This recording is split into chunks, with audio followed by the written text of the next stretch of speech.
Okay, let's get a move on and let's shift away from the markets and talk about one of the reasons perhaps which is leading to all this uncertainty in the market and the big fear around the Omicron variant. Let me welcome on board Dr. Abhay Soi, CMD at Max Healthcare, joining in on the show right now. Dr. Soi, good morning. Great to have you on the show. Every day with a magnifying glass, we've been looking at the rise in cases that one is seeing. Overall COVID as well, and of course the Omicron variant too. As limited as it may be right now, Dr. Soi, Omicron in particular, are we geared up to handle this a little bit better than wave 2? Well, we are certainly, in a position to handle perhaps even a higher and a more extreme version of wave 2, but there are still a lot of uncertainties with Omicron. We do know the infectivity rates are extremely high. On the positive side, the very, very early sort of indicators from South Africa and the UK are that perhaps the hospitalizations won't be as much, but, this is yet to sort of play out. So it's very, very sort of important for all of us to be geared up, to take adequate precautions and get over this as soon as possible.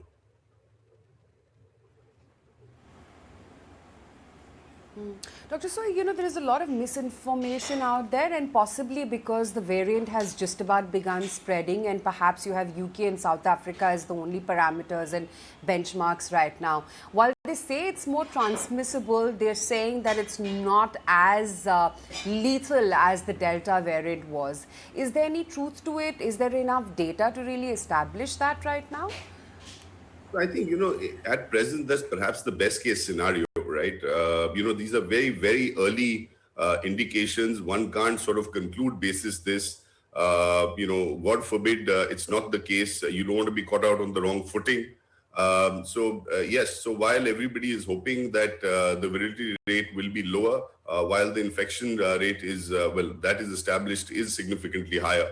But having said that, we have a huge population. The healthcare infrastructure, nevertheless, can be overburdened, even with a significantly lower percentage of people getting serious and requiring hospitalization. In absolute numbers, the volumes can be huge compared to the infection rates. Abhay, good morning. Season's greetings from everybody from ET Now team. It's been a tough and a rough year. So, my sincere compliments to the kind of work what healthcare workers and your team has done. It's extraordinary to keep all of us safe. I still remember our conversations which were centered around second wave and how the infrastructure system was collapsing, but your team really kept their calm. It must be a nightmarish situation, and let's hope we don't reach there again. When do you think we will be able to get a convincing answer about not the spread, but about the entire, effectiveness or the virality of the virus? So I think I'm fairly certain that over the next couple of weeks, we should have some sort of, not some sort of, but, more certainty around this, because, the virus would have seen its 3 or 4 weeks in the UK as well.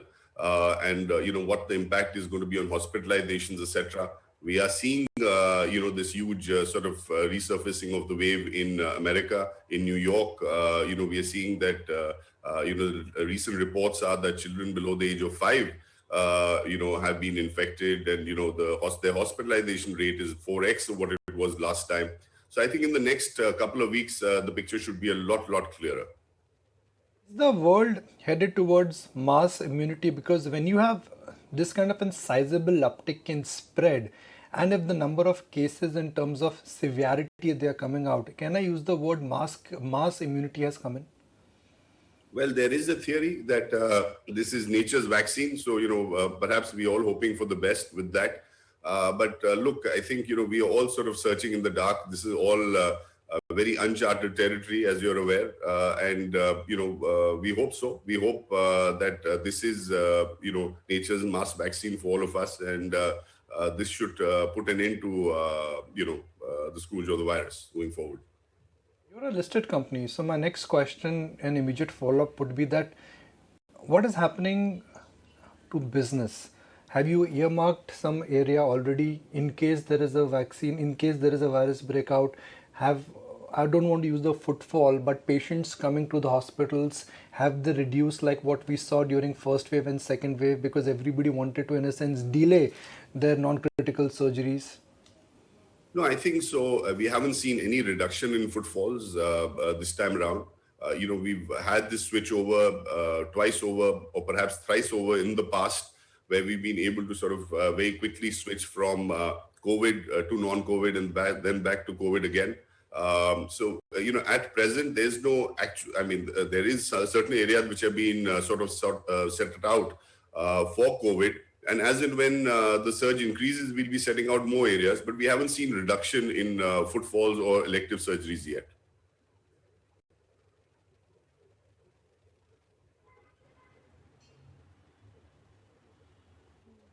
Dr. Soi, the other thing is, and I don't know if it's an area of concern, that a regular RT-PCR test cannot detect whether you've got the Omicron variant or not. And it has to be genome sequencing which can only establish this. Are we geared up at our labs for genome sequences at a mass level like we had with RT-PCR during the first and second wave? So you're never going to really have that. Genome sequencing is a separate process altogether. The RT-PCR can tell you whether you're COVID positive, whether it is Omicron COVID or, Delta or some other sort of, or Alpha. It's not going to specify that your results need to go for genome sequencing. They have to be in controlled labs. These are typically government labs, and the process again at present takes about 4 to 5 days at the very least. So you're not going to have you're going to have randomized tests, and you're going to have genome sequencing of a certain amount of samples, but you probably can't cover all the samples possibly.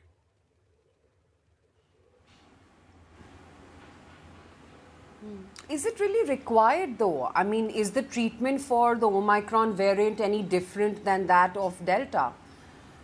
But what we are seeing is that the monoclonal cocktail is perhaps one is hearing is less sort of effective against Omicron, vis-a-vis Delta. But again, the rest of the treatment is fairly similar. And like you rightly pointed out earlier, what we are seeing presently are extremely mild cases. So we haven't seen any significant amount of hospitalizations or people's lungs getting infected. So and it's not really a theory, the early signs are that the lungs are escaping this infection, then perhaps the line of treatment is what you're doing for very, very mild sort of COVID cases. So in some sense, it's very similar. The line of treatment is very similar for Delta and Omicron.